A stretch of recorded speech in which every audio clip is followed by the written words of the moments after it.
नवी मुंबईतील कामोठे परिसरात घडलेली एक थरारक घटना सध्या चर्चेचा विषय ठरत आहे।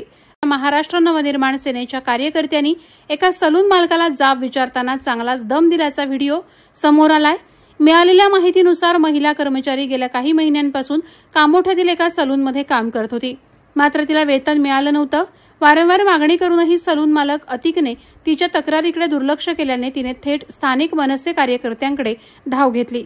यानंतर मनसे कार्यकर्ते थेट सलूनमध्ये पोहोचले आणि त्यांनी मालकाशी चर्चा करण्यास सुरुवात केली। याबाबत प्राप्त झालेल्या व्हिडिओमध्ये मनसे कार्यकर्ते सलून मालकाला तीव्र शब्दात जाब विचारताना आणि त्याला इशारा देताना दिसत आहेत। मालक मात्र त्यांच्यापुढे विनंती करत असल्याचं या व्हिडिओत स्पष्टपणे दिसतं। या संपूर्ण प्रकारानंतर पोलीस प्रशासनानं व्हिडिओची दखल घेतली असून अद्याप कोणतीही औपचारिक तक्रार दाखल झालेली नसल्याचं पोलिसांकडून सांगण्यात आलं। अलीकडेच मनसे कार्यकर्त्यांकडून मराठी संस्कृती आणि भाषेचा अपमान करणाऱ्या किंवा गैरवर्तन करणाऱ्या घटनांवर तत्काळ प्रतिसाद देण्याच्या अनेक घटना घडल्यात। कामोठ्यातील या घटनेनंतर महिला कर्मचाऱ्यांना न्याय मिळावा तसंच अशा वादांना कायदेशीर मार्गाने तोडगा निघावा अशी स्थानिकांकडून अपेक्षा व्यक्त केली जाते। वादळवारा लाईव्हसाठी न्यूज ब्युरो, नवी मुंबई।